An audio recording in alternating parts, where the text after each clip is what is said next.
Hace 15 años, un grupo de científicos puertorriqueños comenzamos una red de personas interesadas en ciencia en Puerto Rico que se llamó Ciencia Puerto Rico.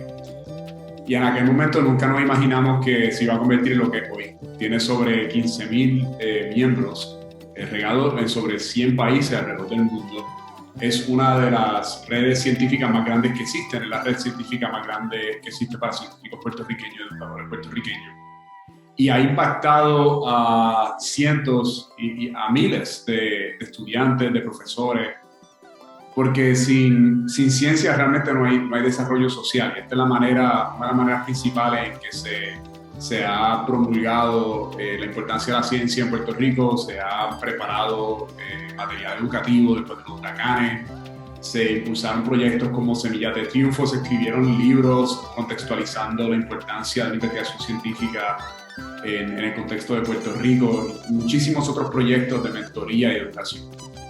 Este año la organización cumple 15 años, todavía queda mucho camino por recorrer y estamos lanzando una campaña para apoyar la organización. Se puede encontrar más información en una página que se llama yoapoyocienciapr.org.